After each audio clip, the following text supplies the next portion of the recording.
Okay. आज का जो टॉपिक हमारा है वो है न्यूनेटल जॉन्डिस, जिसको दूसरे नाम से जानते हैं इक्टेरिस न्यूनेट्रोम। सो जॉन्डिस होता क्या है? जॉन्डिस एक ऐसी कंडीशन है जिसमें it is a conditions of newborn babies. एक ऐसी कंडीशंस हैं जो हमें न्यूबॉर्न बेबीज़ में देखने को मिलता है। बेबी की जो स्किन और आइज़ होती हैं उसमें हमें डिस्कलरेशन देखने को मिलेगा। डिस्कलरेशन कैसा? येलो। तो जॉन्डिस क्या है? एक ऐसी कंडीशंस है जिसमें हमारे जो बेबी की स्किन और आइज़ होती है उनका स्किन का कलर और आइज़ का कलर येलो हो जाता है। ऐसा क्यों होता है? बिकॉज बेबी का जो ब्लड होगा उसमें एक्सेस अमाउंट में बिलिरुबिन मिलेगा।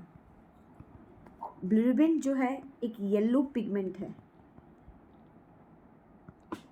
जो आरबीसीज जब ब्रेक होते हैं तब वो वहाँ से रिलीज़ होता है। सो बेसिकली हमारा इसकी पैथो क्या रहेगा? पैथो ये रहेगा इसका कि नॉर्मली जो हमारे आरबीसीज होते हैं, जो ओल्ड स्नाइल्स आरबीसीज होते हैं, वो ब्रेक होने के लिए स्प्लीन में जाते हैं और स्प्लीन आपके आरबीसीज को ब्रेक करता है हीम में प्लस ग्लोबिन में। तो आरबीसीज के अंदर इन दोनों में से जो एक्सक्रीट होता है, जैसे एच आपका हीम हो गया, ग्लोबिन हो गया, ऐसा ही एक वेस्ट निकलता है जिसको क्या बोलते हैं? बिलिरुबिन। जो बिलिरुबिन जो होता है वो नॉट सॉल्युबल वाटर होता है। सो इसको लीवर में सेंड कर दिया जाता है ताकि वो वाटर सॉल्युबल में कन्वर्ट हो सके और फिर वहाँ से उसको बाइल की फॉर्म में बॉडी से आउट कर दिया जाता है। अगर इन केस अगर आपका जो बिलिरुबिन लेवल अगर बॉडी से आउट नहीं हो रहा है, अगर बिलिरुबिन जो है वो ब्लड में एक्सेस अमाउंट में डिपॉजिट हो रहा है, तो ऐसी कंडीशन को हम हाइपर बिलिरुबिनीमिया भी कहा जाता है। सो हमने देखा कि जॉन्डिस जो है एक ऐसी कंडीशंस है जिसमें बेबी की स्किन का कलर येलो हो जाता है due to excess amount of bilirubin deposit. So basically जो जॉन्डिस है वो दो टाइप के होते हैं। तो नंबर 1 जो होता है इसको बोलते हैं फिजियोलॉजिकल जॉन्डिस, और एक जो होता है उसको बोलते हैं पैथोलॉजिकल जॉन्डिस। तो मैं आपको बताऊंगी कि दोनों में डिफरेंस क्या है। जो फिजियोलॉजिकल जो जॉन्डिस होता है ये मोस्ट कॉमन हमें देखने को मिलता है, ये मोस्ट कॉमन होता है और मोस्ट डेंजरस भी होता है। ये मैं आपको रीज़न बताऊंगी। जो इसका अपीरियन होगा कि भाई जो छोटा बच्चा होगा उसके अंदर जो फिजियोलॉजिकल जॉन्डिस है वो आपको आफ्टर 24 आवर के बाद मिलेगा। अगर हम यूजुअली डेज़ के बारे में बात करें तो 2 से 3 के दिन के दौरान जो आपको स्किल का जो डिस्कलरेशन देखने को मिलता है वो आपको इसमें मिलेगा।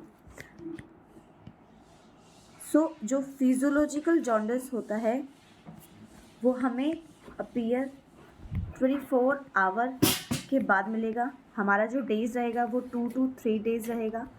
इस कंडीशन में जो बिलिरुबिन लेवल जो होता है वो हमें बेबी के अंदर लेस देन 15 मिलीग्राम पर डेसीलीटर देखने को मिलेगा, और ये जो जॉन्डिस होगा वो जो डिसअपीयर होता है वो 7 to 10 डेज़ होता है। अगर इसका कॉजेज़ आपको बताया जाए तो कॉजेज़ क्या होता है, जैसे नंबर 1 कॉजेज़ में भी, जैसे अगर आपका शॉर्ट लाइफ ऑफ आरबीसीज है तो उसकी वजह से भी आपका जॉन्डिस जो होगा वो हमें देखने को मिलेगा। दूसरा, इमेच्योर लीवर होने की वजह से जो आपका लीवर बिलिरुबिन जो होगा वो उसको अनकंजुगेट से कंजुगेट नहीं कर पाएगा, तो जिसकी वजह से वो बॉडी में एक्सेस डिपॉजिट हो जाएगा।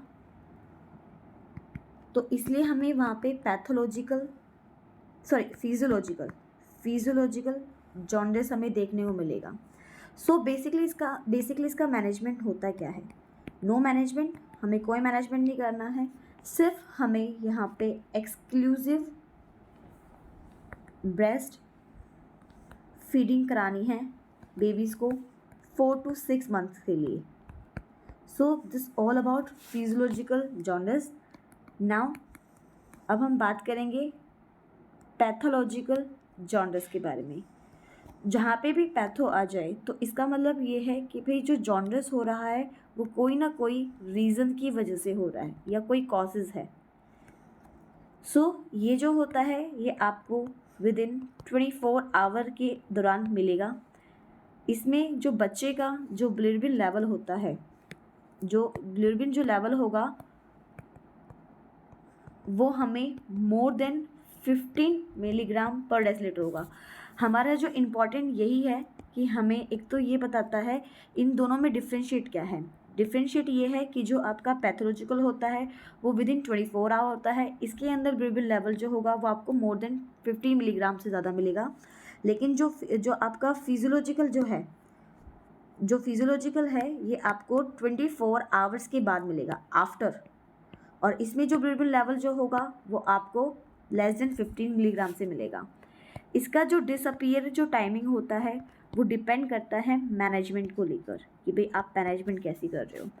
सो इसका कॉजेज़ क्या हो सकता है? कॉजेज़ जैसे हो सकते हैं आपका अगर आपका इमेच्योर लीवर है इसकी वजह से हो सकता है। मोस्ट कॉमन जो रीज़न देखा जाता है वो देखा जाता है RH इनकम्पेटिबिलिटी। इसमें क्या होता है कि इसमें एक मदर जो होती है उसका RH फैक्टर नेगेटिव होगा और जो बेबी का RH फैक्टर होगा वो क्या होगा? पॉजिटिव होगा।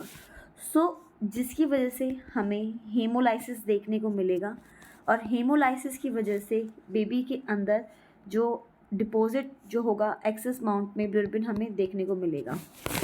सो हमारा इसका मैनेजमेंट क्या रहेगा? इस कंडीशन में हमें मैनेजमेंट क्या करना है? तो हमारा जो बेसलाइन मैनेजमेंट होता है वो सबसे जो फर्स्ट जो प्रायोरिटी होती है वो क्या होती है? फोटोथेरेपी। दूसरा क्या होता है इसके अंदर? Medical management. अगर मैं इन दोनों को अगर मिला के दूँ तो ये ट्रीटमेंट काफ़ी इफेक्टिव होता है। So drug of choice in pathological jaundice में जो होती है वो आपकी होती है फिनोबार्बिट्रेट। और लास्ट जो ट्रीटमेंट रहता है वो होता है हमारे पास, अगर ये इस चीज़ से कंट्रोल नहीं हो रहा है, अगर आपका बिलिरुबिन लेवल जो है वो मोर देन 20 हो रहा है तो हमारे पास एक ऑप्शन बचता है जिसको क्या बोलते हैं? Exchange blood transfusion. So that's it.